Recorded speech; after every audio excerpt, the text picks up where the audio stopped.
Beijing rolling out the red carpet for world leaders, complete with dancers along the route and light. It was a red carpet never seen before. The last time we saw a public display quite like this was, frankly, in the Hunger Games.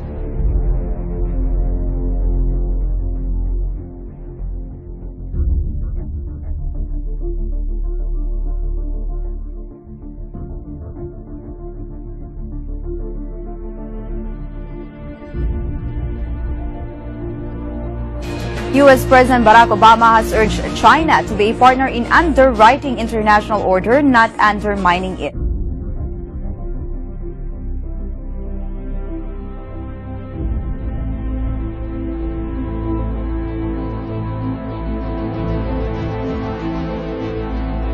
We are living through one of these historic defining times. I think we are seeing a new world order.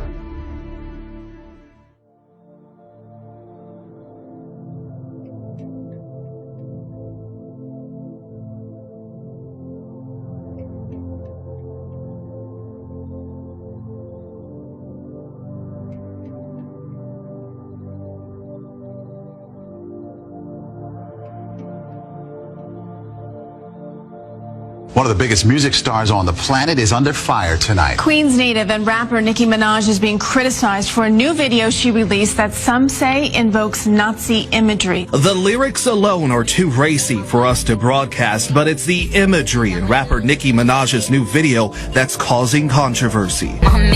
Critics say the lyric video for the song Only is filled with Nazi-inspired images. In it, a cartoon of Minaj sits on a throne like a military dictator surrounded by red banners. There are even soldiers before her wearing armbands featuring the logo for Minaj's record label. They resemble swastikas. Obvious symbolism right there about relating to Nazis is a little bit strange, especially coming from her. You need to be careful with some of the things you put on the TV and the internet, especially with the youth nowadays. They're going to start following some of the things that she does that aren't that appropriate. Check out this clip of a lady who thinks that Monster energy drinks are the work of Satan, and she's got the facts to back her up. Originally it was posted to Facebook, and that video has 8 million views, and then was reposted to YouTube, 3 million views, all in just one day. The woman's identity is currently unknown, but that's not for lack of trying. Look at your M closely. There's a gap right here in the letter M. It's never connected. So you go into Hebrew. The letter Vav is also the number 6. Short top, long tail. Short top, long tail. You could have here in Hebrew 666 on the can. But my interest is the word monster. What do you see in the O? There's a cross. Okay. What has Christ got to do with an energy drink, let alone the name Monster? So I thought, well, maybe this is a Christian company then. BFC at the bottom of the can. Do you know what that stands for? That's the F word. Big can. In fact, they write it on the side of the can, so I know that's the F word. Okay. Now, do you know what a MILF is? Yes. That's on the box. MILFs, dig it, and you will too. This is not a Christian company at all.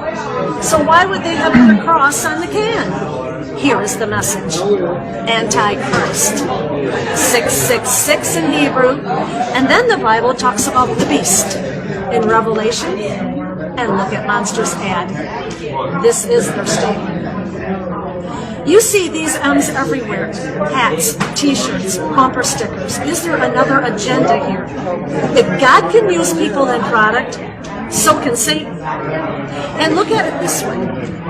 Even if the M was not the issue, you cannot deny that that is a cross. And what is witchcraft? When the cross goes upside down, bottoms up, and the devil laughs. Something to think about. Wow. This is how clever Satan is, and how he gets into the Christian home and a Christian's life, and it breaks God's heart. Jesus said, "My people perish for lack of knowledge." A Brownsboro high school student has been arrested after threatening graffiti was found in a boy's bathroom at the school. Parents have posted these pictures of that graffiti. The school isn't confirming that this is what was found in the bathroom. That student is charged with terroristic threat on a public entity, which is a third-degree felony. The student has been taken to the Henderson County Jail. A disturbing image hidden inside a toy purchased at a local dollar store. News Center 7's Lauren Clark with why a Kettering mother wants it off the shelves.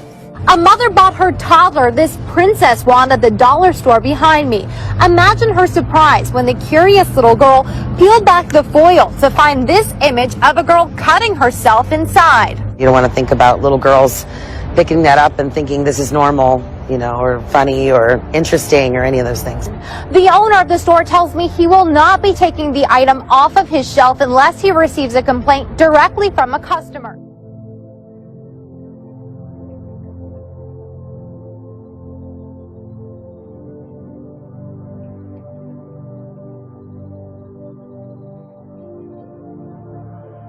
Tonight is where you stand before God. Shut up! Before it's too late. Shut it! We can all be saved tonight. And I pray that you turn and repent before it's too late.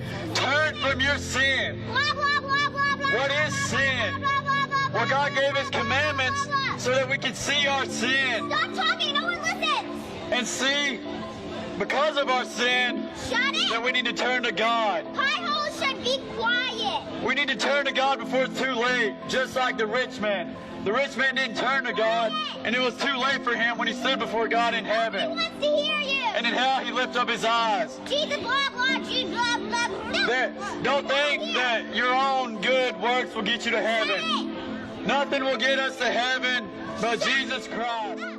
It did not take long for the city of Fort Lauderdale to make good on its promise to criminally charge those who violate a new ordinance that effectively outlaws groups from feeding the homeless in public. On Sunday, the city charged 3 people, including 2 ministers and a 90-year-old homeless advocate, and they could face up to 60 days in jail for their so-called crime. I fully believe that I am my brother's keeper. Love thy neighbor as thyself. 90-year-old Arnold Abbott prepares hundreds of meals each week for the homeless in the kitchen of the Sanctuary Church. But Abbott's work now has him in trouble with the law. Why is he being arrested? Shame on you! Shame on you! He faces possible jail time and a $500 fine for feeding the homeless after he was charged Sunday with violating a new ordinance that virtually outlaws groups from sharing food with the hungry in the city. One of the police officers came over and said, "Drop that plate right now." And so I was carrying a weapon. Also charged was a minister from Coral Springs and Sanctuary Church pastor. A story that's probably going to outrage you. High school football team in Delaware forced to change a post-game ritual of praying after an advocacy group gets its hands on this photo of the team's coach and his players gathered in a holy huddle. A school board member certainly did, saying, quoting here, "Groups such as the Freedom from Religion Foundation are about taking rights away, not ensuring that we keep our rights." The head coach says this is the first time in 40 years of coaching that he has not been able to pray with his students, Gretchen, but he said he will continue to instill right and wrong in his players.